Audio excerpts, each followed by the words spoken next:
여러분 반갑습니다. 장구박사입니다. 다들 즐거운 주말 보내셨습니까? 지난주에는 날씨가 굉장히 추웠었는데 주말 사이에 날씨가 많이 풀려서 영상의 기온이 또 찾아온 것 같습니다. 또 주말에 정말 바쁘게 이리저리 돌아다니고 좀 그랬었는데 또 날씨가 좋아져서 아이랑 또 눈썰 매장도 다녀오고 또 오늘은 새벽에 일찍 사무실 좀 왔다가 일 좀 보고 아이 일어난 이후에 등산도 좀 다녀오면서 시간을 좀 보내고 했었는데요. 참 올해도 시작한 지 엊그저께 같은데 벌써 1월이 코앞인 것 같습니다. 이번 주만 또 잘 마무리가 하면 또 며칠 있다가 금세 설 명절이 다가오는데요. 미국 시장은 그런 가운데 매일같이 신고가 경신을 하고 있고 국내 증시는 연초 이후에 지수적으로는 상당히 안 좋은 상황 속에서 지수로만 놓고 보면 글로벌 꼴찌 흐름을 보이는데 또 그 안에 속사정을 보면 AI를 필두로 한 이스트 소프트라든지 금요일 날 날아가 버린 뉴프렉스, 그리고 최근에 제주 반도체, 어보우 반도체, 이런 특정 종목군들을 보면 정말 지수의 하락은 남의 일 같은 그런 모습의 시장이라 정말 말 그대로 극과 극의 시장의 모습을 보여주고 있는 것 같습니다. 그래서 이제 2차 전지 종목군들 안에서도 엔캠을 보유한 주주분들이라면 시장 대비 워낙 주가의 흐름이 좋았기 때문에 굉장히 해피한 흐름이었을 것 같고, 그 외에 셀 기업이라든지 양극재 기업을 보유하시고 있었더라면 금요일날 다행히 기술적 반등을 해 주었지만 그간 하락의 폭이 너무나 깊었기 때문에 이쪽 또한 극과 극의 차별화 장세가 지속되고 있다라고 보여집니다.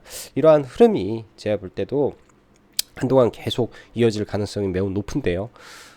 누구나 그렇게 생각을 하죠. 반도체에 대한 기대감과 AI 산업의 확장에 대한 이 기대감이 매우 크니까 반도체 전체가 다 움직일 걸로 보이지만 또 그 안에서는 종목별로 너무나 편차가 크기 때문에 종목에 대한 이해와 산업에 대한 이해는 기본 베이스로 깔고 가고, 시장에 주도할 수 있는 종목에 대한 이해, 그리고 이 폭발력 있는 대장주에 대한 판단, 그런 게 굉장히 어느 때보다도 더 중요한 시장의 흐름인 것 같습니다. 다음 한 주 또 굉장히 많은 글로벌 빅테크 기업들의 실적 발표가 있고, 또한 FOMC 일정이 있는 데다가 국내 시총 1위 삼성전자의 컨퍼런스 콜이 예정이 되어 있습니다. 이런 부분이 시장에 분명히 영향을 많이 미칠 걸로 보고 있기 때문에 관련된 이슈 중에 어떤 게 가장 클 것이고, 이러한 기업들이 뭐에 포커스를 맞추고 시장에 발언을 낼지에 대한 고민을 가지고 다음 주를 준비하면 될 것 같네요.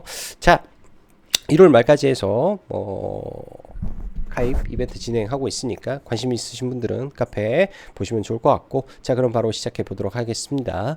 주요 빅테크 기업 M7 중 마이크로소프트, 애플, 메타, 구글이 이번 주에 실적 발표를 예정해 두고 있습니다. 여기에 더불어서 비전 프로도 동시에 세상에 나오게 되는 날이고요. 또한 삼성전자의 S24 AI 폰 플러스 컨퍼런스 콜이 진행이 되고 있기 때문에 이런 부분이 이제 다시 한번 AI 반도체 종목군들을 한 차례 더 끌어올릴 수 있을 정도의 재료는 되겠다. 만약에 시장이 급락을 하거나 이런 종목군들이 급락을 해도 한 번 정도의 반등의 흐름을 만들어줄 수 있는 이벤트가 된다 정도로만 생각을 좀 하고 좀 보도록 하고요. 이러한 이슈에 집중하는 게 좋겠죠. 지수는 제가 봤을 때는 FOMC 일정이 있기 때문에 미국 종목군들이 지수가 막 올라가고 그러지는 못할 걸로 일단은 판단을 하고 있습니다. 금요일날 인텔의 실적 쇼크가 좀 있었죠. 4분기 실적이 나쁜 게 아닙니다. 대신 내년의 가이던스가 문제가 된 거다라고 봐야 되고요. 그 외 CL, AC 라든지 어플라이드 머티리얼즈, 퀄컴 등 수많은 반도체 종목군들이 빠지면서 좀 흘러내렸는데요. 이런 부분에서 제가 아마 목요일 방송에서 이미 언급을 드렸을 거예요. 수요일 방송에서 언급을 했었을 수도 있겠네요. 왜냐하면 추세 상단을 쳤는데 미국 시장 같은 경우에는 채널로 움직이기 때문에 조정 가능성이 높다. 그래서 주의가 필요하다라는 말씀을 드려놨기 때문에 오히려 반도체 종목은 낙주를 준비한다라는 개념으로 시장을 봤다면 이런 쪽에 종목군들을 확확 늘리거나 공격적으로 보지는 않으셨을 거라고 생각이 듭니다.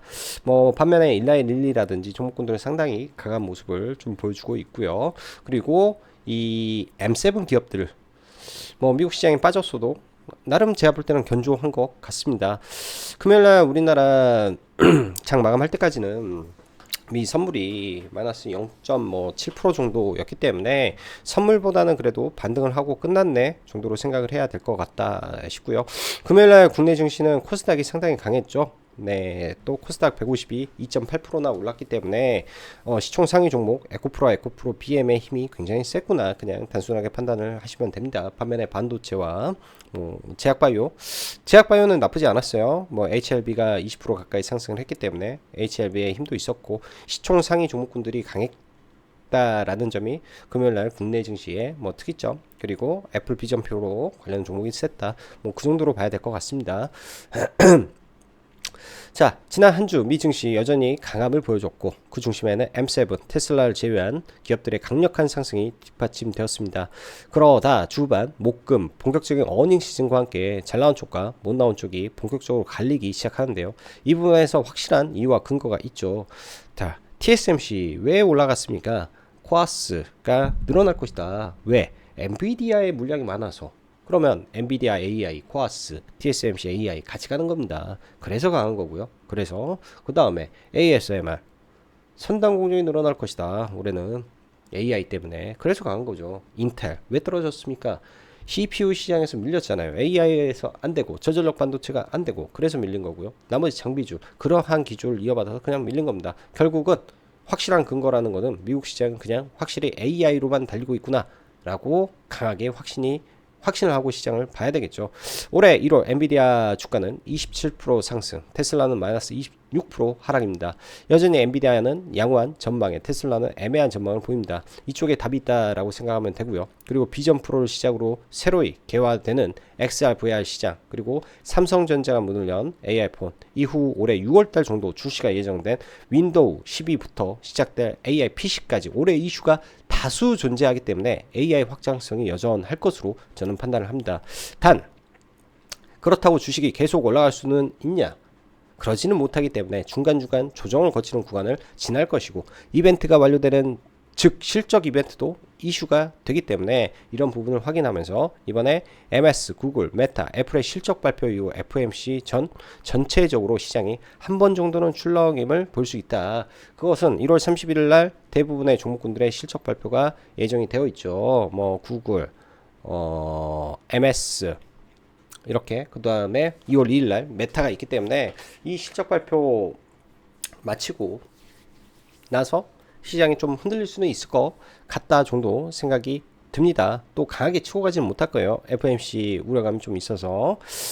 그러니까 우려감이라고 보다도 그냥 기대감이 그렇게까지 많지 않다 정도로 봐야 될 것 같고 지수가 미국 시장에 많이 올라와 있으니까 그런 점이 약간은 있더라라고 생각이 드네요. 자, 2주 SK하이닉스의 양호한 실적에도 불구하고 박살이 났죠. 반도체 종목들은 세 물투만 방안을 앞두고 박살이 나고 있습니다. 뭐 세론으로 작용한 것도 봐야 될 것이고요. 그리고 미 증시 필라델피아 반도체 지수 그렇기 때문이고 그러나 반도체 쪽은 빠지면 계속 기회를 노려보면 무난해 보입니다. 종목적으로는 소재와 내러티브를 구분해서 내러티브라 하면 트렌드에 맞는 반도체겠죠. 소재는 저는 나빠 보이지 않고요. 그 다음에 소켓 쪽은 그러니까 뭐 심텍이라든지 이쪽 소켓 말고 이 후공정 테스트 공정에 들어가는 소켓 쪽은 후공정 비중이 굉장히 늘어나고 있어요. ISC라든지 마이크로 컨솔텍 이라는 종목군도 있는데 이런 종목군들은 그나마 반등의 여지가 굉장히 높다. 왜? 계속 물량이 늘어나니까 이렇게 좀 생각을 하고 있습니다. 그래서 결국은 온 디바이스 AI 쪽으로 올라왔던 종목군들 제주 반도체 월요일 금요일날 시가 개파락 이후에 반등을 하면서 도지로 마감이 됐는데요. 올라가더라도 좀 밀릴 가능성이 높습니다. 떨어지면 낙주 용도로 저는 계속 생각을 하고 보고 있고요. 네오셈도 마찬가지로 더 떨어지면 낙주로 계속 판단을 하고, 온센서 AI 이쪽도 마찬가지입니다. 중간중간 기복은 있겠지만 이제 시작하는 종목군들이기 때문에 낙폭이 크다, 그럼 반등도 클 걸로 생각을 하고 계속 관심을 가지고 봐야 되겠죠. 삼성 갤럭시 S24 AI폰의 초기 흥행이 상당해 보입니다. 지난 갤럭시 링으로 인해 인터플렉스가 상을 갔는데, 사실 지금 돌이켜 생각해보면 이게 갤럭시 링이 아닌 폰이 잘 팔려서 갔나 싶을 정도죠. 그게 이제 금요일날 제가 UEVR 에 대해서 강조를 좀 많이 했었는데, 이 부분이 이제 메타스퀘어 3 판매량이 500만에서 800만 대로 상향된다라는 점과 더불어 애플 비전 프로 흥행에 대한 그 기대감, 그리고 삼성전자도 6월 내지는 그 무렵 언저리 이후에 XR 디바이스 출시를 고려한다. 그리고 마이크로소프트까지 이 팀스에 메타버스를 추가한다라는 내용이 금요일날 기폭제가 됐다라고 봅니다. 왜냐, 제가 뉴프렉스를 보고 있는데 그 기사가 나오고 이스소프트가 급등을 하면서 뉴프렉스가 상한가에 들어갔기 때문에, 아, 이게 또 기폭제가 됐구나. 좀 그렇다면 AI와 메타버스에 같이 글로벌 빅테크가 배팅을 하고 있구나, 이렇게 판단을 해야 되겠죠. 자, 그렇다면 제가 지난번에도 말씀드렸다시피 그 다음에 애플 비전 프로에 대한 기대감은 여전히 시장에 남아있을 것이다. 그런 관점이 종목군들을 저가를 지켜주고 올릴 것이다 라는 말이 어느 정도는 근거 있던 내용이고요. 이런 이슈는 지속되고 연속될 재료라고 판단하기 때문에 잘 지켜봐야 될 것 같습니다. 뭐 뉴프렉스라든지 나무가가 뭐 시간외 상해에 들어갔고, 4x4, 스코넥, MP 정도까지, 여기에 롯데정보통신도 있을 텐데 일단 많이 올라간 상태에서 조금 밀렸기 때문에 뭐 이 정도 선까지 뭐 눌림이라든지 조정이라든지 보면서 중간중간 먹거리는 충분하다, 그런 생각이 듭니다. 자, 2차전지 테슬라 실적 쇼크의 개파락은 하긴 하였으나 이 부분도 마찬가지예요. 저도 장전에 계속 고민을 하죠. 왜 개파락이 약할까? 한 번 정도는 생각해 보셔야 됩니다. 지지 구간에서 일단 시가에 돈이 세게 들어온 점, 두 번째, 그러니까 왜 개파락이 약하지라는 생각을 첫 번째, 그 다음에 지지 구간에서 돈이 세게 들어온 거 두 번째, 단기 불확실성 해소로 땡겼구나라고 생각을 하면 되고, 엔솔이 이제 컨콜에 나와서 사실은 그렇게 썩 달갑지 않은 내용들이 많았습니다. 2분기까지는 실적이 안 좋다라고 천명을 했고, 불확실성이 존재하며 이제 이 프로젝트가 연기될 가능성도 있다라고 말을 해놨기 때문에 그렇고요. 거기에 이제 뭐 IRA라든지 FEOC에 대한 해법에 대해서도 Q&A에 답을 잘 달아줬죠. 그게 이제 엔캠을 정확하게 뭐 찍어서 말하기는 좀 그렇지만 국내 1위, 미국에 가장 잘하고 있는 기업과 협의를 지속 논의 중에 있다, 뭐 이거 하나가 재료였지 않았을까 생각이 듭니다. 그래서 기술적 반등을 어디까지 해줄 것인지 보면서 뭐 이번에 저가에 들어가신 분들은 올라왔을 때 일정 부분 대응을 좀 하는 것도 답인 것 같고요. 막 올라왔을 때 이제 그러니까 뭐 금요일은 첫 반등이기 때문에 월요일까지도 반등은 가능성이 있습니다. 또 월요일날도 소폭 밀렸을 때 볼 수도 있겠죠. 바닥을 일단은 잡아줬으면 하는 생각인데요. 전체적인 틀에서 LG 엔솔이 답을 한 내용으로 봤을 때는 2분기까지 어렵다, 2분기까지 영업이익 떨어지겠다라고 말을 했기 때문에 그렇게 되면 조금 강하게 반등은 어렵겠구나 정도 생각을 해봐야 될 문제 같습니다. FOMC 회의가 이번 주에 있습니다. 큰 틀에는 동결이니 이런 점에서는 부담은 있으나 일단은 HLB가 엄청 강하죠. HLB 단기 숏 스퀴즈가 터졌다라고 봐야 될 것 같고요. 이거는 숏 커버가 아니라 숏 스퀴즈가 터져버린 거죠. 6만원 구간 돌파되며 폭발한 듯 하니 기준점 6만원 잡고 대응해 보시면 될 것 같습니다. 뭐 시간의 종목군들은 뭐 흑연 관련해서 이제 초노조체 좀 연결해서 뭐 종목군들이 좀 상한가에 좀 들어갔는데요. 뭐 기사는 이거죠. 테라 퀀텀 흑연서 상온 초전자체 발견 공식 발표했다. 흑연에서 꿈이 현실화됐다. 이렇게 좀 나오는데요. 어드밴스 퀀텀 테크놀로지라고 해가지고 양잡 컴퓨터 기업 이렇게 좀 말이 나오는데 이제 영국에서 많이 나온 거죠. 그래서 흑연에서 발견이 됐다라고 하니까 뭐 그래핀 관련주들 막 움직이고 그랬는데, 일단 월요일 날뭐 시가 갭이 얼마나 뜨고 하는지, 이게 테마로 연결이 될지 뭐 이 정도 보면 좋을 것 같습니다. 특별하게 시장에 재료가 많지 않기 때문이죠. 자, 미국 시장 잠깐만 좀 놓고 보면요. 자, 나스닥이요. 여기 있는 이 하단 추세와 상단 추세 평형으로 그어 놓은 겁니다. 그러면 수요일 날 명확하게 고점 시그널이 나왔고요.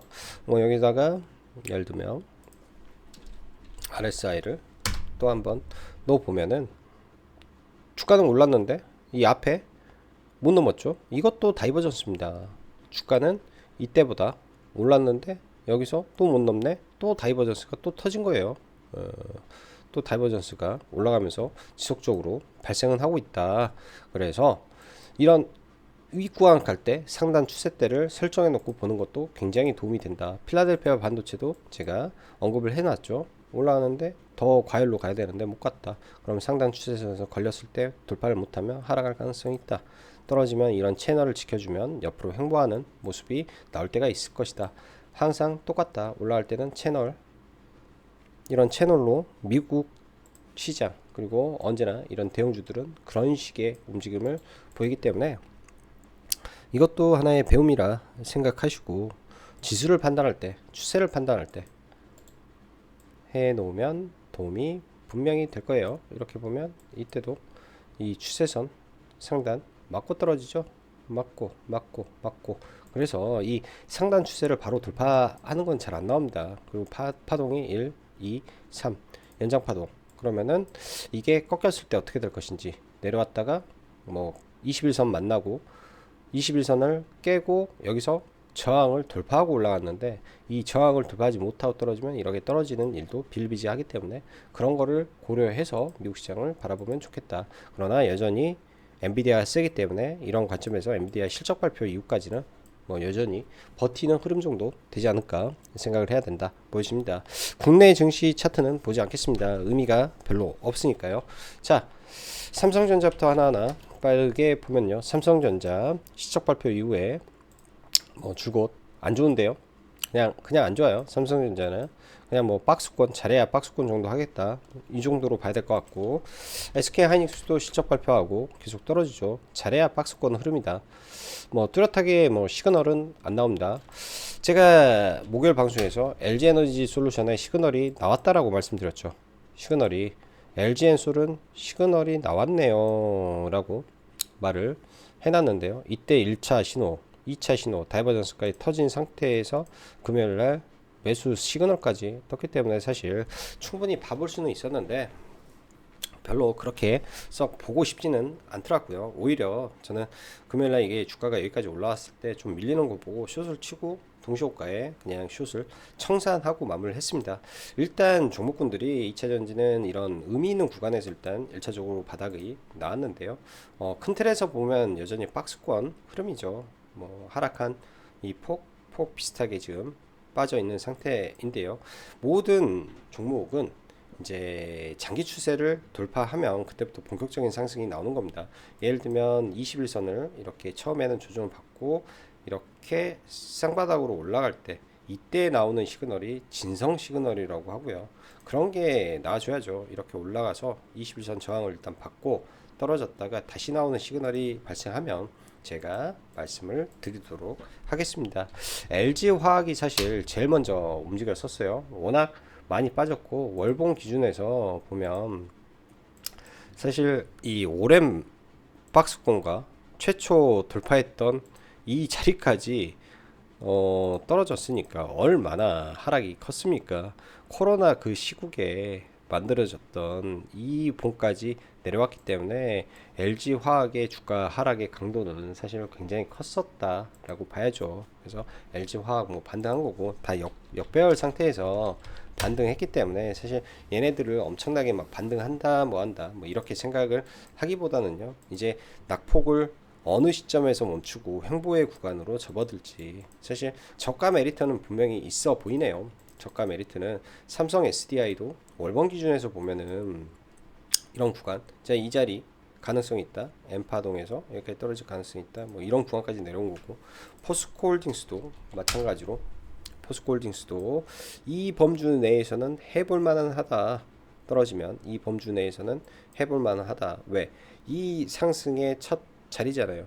최대 거래량이 터진 첫 자리, 박스권을 돌파한, 오랜 박스권을 돌파한 첫 자리이기 때문에 그냥 이제 이것도 뭐 초등학생 갖다 놓고 선 긋고 지지와 저항 단순하게 업황 무시하고 지지와 저항으로 이렇게 사면 됩니다, 뭐 이렇게 판단을 하기에는 괜찮아 보이죠. 그런 구간이다 라고 봐야 됩니다. 일단 포스코홀딩스 같은 경우에는 기본적으로 철강 베이스가 있는 상태에서 뭐 2차전지에 대한 그 기대감을, 이런 구간은 아니었어요. 여기서는 실적이 굉장히 좋았고 사실 본격적으로 2차 전지에 대한 밸류를 반영한 구간은 제가 보기에는 생각하기에는 이런 언저리부터 본격적으로 2차 전지에 대한 밸류에이션을 반영을 했다라고 저는 생각을 합니다. 이 아래까지는요 극심한 그냥 침체 구간에서의 철강 구간이기 때문에 2차 전지 밸류는 여기서부터 시작입니다. 그래서 이 범주 내에서는 뭐 물려도 큰 무리는 없어 보인다 정도 생각이 들고요. 아무래도 사이즈가 좀 크고 무거우니까 그럴 수는 있는데요. 일단 포홀도 시그널이 떴습니다. 보통 이제 이렇게 5일선을 넘는, 그러니까 예를 들어 제 시그널 속에서는요 이런 역배열 급격하게 떨어질 때는 매수 시그널이 아니고 이런 이평선을 돌파하는 이런 구간에서 발생한 시그널, 이런 구간에 발생한 시그널, 즉 예를 들면은 시그널을 제가 좋아하는 시그널은 이런 자리들, 다이버전스 나오고 그 다음에 발생한 시그널은 긍정적이게 많이 봅니다. 그런 관점에서 포홀이 드디어 시그널이 다이버전스 나오고 과매도 나오고 그 다음에 시그널이 발생을 했기 때문에 좋은 거죠. 그럼 예를 들면 월요일날 이게 올라갔다 밀리더라도 5일선 이 언저리에서는 반등을 한다라는 거죠. 40만 5천원이라든지 40만 뭐 3천원 뭐 이런 구간들, 5천원에서 3천원 소량 매수해서 한번 도전을 해봐도 됩니다. 더 빠질 게 얼마나 있겠냐, 그렇게 판단을 해보고요. 에코프로도 금요일날 반등은 제법 나왔습니다. 에코프로도 반등은 제법 나왔는데요. 에코프로도 딱 기술적 반등이죠. 여기 올라가면 일단 매물 맞고 떨어지니까 차라리 에코프로보다는 에코프로 BM을 보는 게 좋은데, 일단 제가 볼 때는 올라가면 다 두드러 맞는다, 바닥은 아직 나온 것 같지 않다, 뭐 정도 생각이 들고, LNF 같은 경우에는 코스피 이전 상장이 이제 월요일날 되죠. 이전 상장하고 나서 떨어질지 알지. 원래 포스코 DX 같은 경우는 날라갔잖아요. DX 같은 경우는 날라갔는데 지난번에 BH는 이전 상장하고 급락했어요. 뭐 이 근처에서 이전 상장하고 더 떨어졌고 나머지가 기억이 안 나네. 자주지간 그랬다라고 봐서 뭐 패시브에 대한 기대감이 다 사라졌다 뭐 생각이 듭니다. 엔캔 같은 경우에는 이번에 엔솔 콘콜에서 또 내용이 잘 나온 점도 작용을 했던 것 같고, 또 프로그램 매수가 240억이 공격적으로 들어오면서 좀 올라왔습니다. 지금 저도 엔캠을 보유하고 있죠. 계속 보유를 하고 가고 있는데요. 회원님들한테는 그런 말씀 드렸습니다. 만약에 떨어져서 의미 있는 구간에서는 원래 뭐 예를 들어서 55,000원 뭐 이런 구간에 매수 단가가 있다라고 했을 때 섞어버리기보다도 계좌를 나눠서 대응을 해라. 싸게 산 거는 그대로 두고 계좌를 나눠서 뭐 이런 의미 있는 5일선이라든지 들어왔을 때 여기서 이제 이렇게 가는 거 보면은 상당히 강하네요. 이거 돌파해버리면 더 강할 수도 있기 때문에 트레이딩 관점에서 물량을 늘리거는 신규 계좌로 터서 하는 게 훨씬 유리하다. 그게 오래 간다. 차라리 저가에 들고 있는 거는 맘 편히 쭉 가버리면 되는데, 이게 물량이 쏙 돼버리면은 들고 갈 거 못 들고 가고 보유한 비중 때문에 손실 처리가 돼버릴 수도 있다. 그런 생각으로 종목군들 대응하시면 좋을 것 같습니다.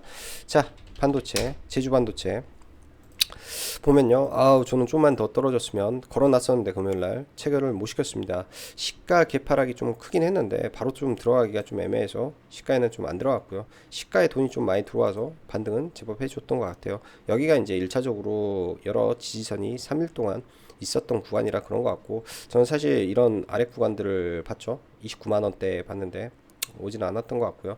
내일 올라가더라도 5일선 저항을 정확하게 맞습니다. 32,000원 빠지면 이런 아래 구간까지 쭉 떠질 수 있기 때문에 보수적인 관점에서 종목을 볼 필요가 있겠다. 네오셈이라든지 종목 매한가지입니다. 이런 애들은 이미 다 컸기 때문에 더 빠질 수도 있죠. 제주 반도체 하나만 보는 게 맞은 것 같고, 어버브 반도체 상승 추세 그대로 유지된 상태에서 올랐다가 가끔씩 이런 종목이 단기 급락을 쫙 할 때가 있어요. 그러면은 2만 원의 라운드 피겨가 있으니까 직전 고점 이런 구간들 급락이 순간 탁 떨어진다면 잡아보는 것도 괜찮을 것 같아요. 이미지스 시간에 좀 올랐던데 좀 밀렸죠. 투자 금고 지정 종목으로 이런 애들도 마찬가지입니다. 떨어지면 밑에 구간에서 의미 있는 지지 구간이 온다면 트레이딩 성격에서 언제든지 볼 수 있을 것 같다. 그다음 픽셀 플러스도 좀 빠지는데 얘네도 후발주자니까 낙폭이 좀 크면 보는 거죠. 낙폭이 좀 크면.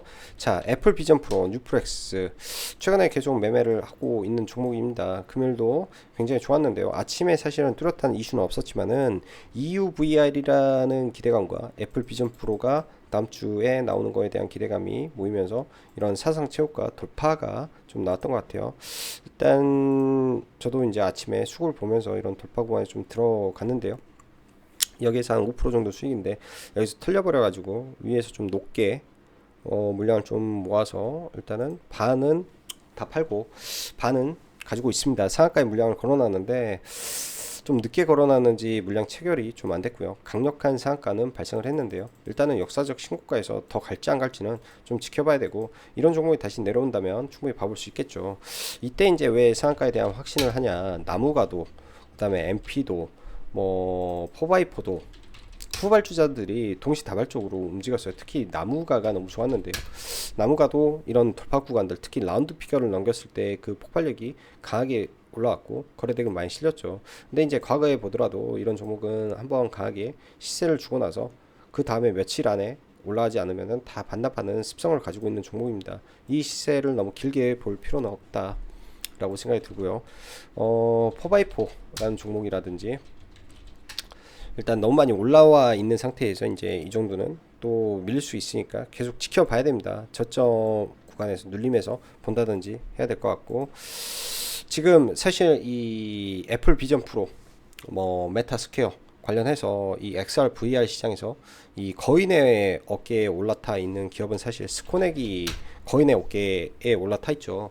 애플은 아니지만 이제 메타로 하여금 돈을 직접적으로 지원을 받아서 게임을 만들고 있고 삼성전자와도 협업을 진행하고 있으며 국내 유일의 퀄컴 파트너로 XRVR 관련해서 포함이 되어 있는 기업은 이 스코넥이 유일합니다. 그런 관점에서 사실 뉴프렉스를 제외하면은 올해 그 작년 이맘때 그러니까 보면 MP나 이런 종목이 많이 올라간 것 같지만은 스코넥이 사실상 제일 많이 올라갔더라고요. 상승률로만 따지면은 이때 이제 애플 이슈가 나오면서부터 해서 7,000원짜리가 100%가 올랐기 때문에 현재 대장, 그러니까 이 동네의 대장은 내가 봤을 때는 스코넥과 포바이포다. 스코넥과 포바이포다. 포바이포는 100%가 넘었고 스코넥이 이제 2등 종목 정도 되는 것 같은데 실질적으로 거인의 어깨에 타 있는 거는 스코넥이다. 뭐 빠졌을 때 조정 받으면은 봐야 될 종목 계속 지켜봐야 될 종목은 스코넥이다. 우리가 이스트 소프트라든지 이런 게 어떤 거 하나요?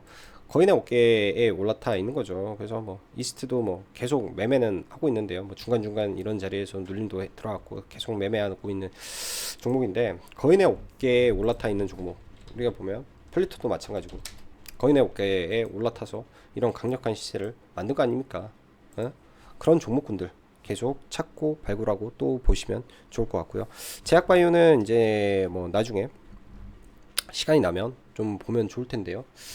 저는 금요일날 사실 우리는 뭐 에코앤드림 이거를 좀 종배를 해서 넘어왔었어요. 금요일날 이렇게 물량을 한 2번 정도 담아가지고 팔고 25,600원 뭐 이 언저리에서 좀 팔았는데 원래 목표는 26,000원을 좀 잡고 들어왔는데 조금 아쉽더라고요. 아무래도 시총 상위 종목 위주로 반등을 좀 해줘서 왜 이 시점에서 2차전지를 샀을까? 왜 샀을까? 테슬라 실적 박살 날 것 같음에도 불구하고 이런 부분도 한번 생각을 해 보시면 좋을 것 같고요. 마음 AI도 좀 샀었는데 일단은 물량을 좀 줄였습니다. 높은 구간에서 좀 들어가서 물량 좀 줄이고 뭐 종목군들 좀 보고 있고요. 그 밖에 이제 이런 XR, VR 이번 주에 잘 지켜보면서 제약 바이오 섹터도 계속 관심은 가지고 봐야 됩니다. 어느 시점에 물량이 들어올지 예측이 불허하니까요. 자, 다음 주 정말 이슈가 많은 한 주 같습니다. 다음 주도 여러분들 돈 많이 버시는 한 주 되시고요. 오늘 밤에 제가 뭐 시간이 될지는 모르겠네요. 라이브 방송을 하게 된다면 저녁에 뭐 9시 반이나 뭐 10시 가까이 돼서 라이브 방송을 하지 않을까 생각이 드네요. 자들 한 주간 수고 많으셨고 다음 한 주도 돈 많이 버시는 한 주 되시길 바라겠습니다. 자, 그럼 오늘도 여기까지 정우 박사였습니다. 감사합니다.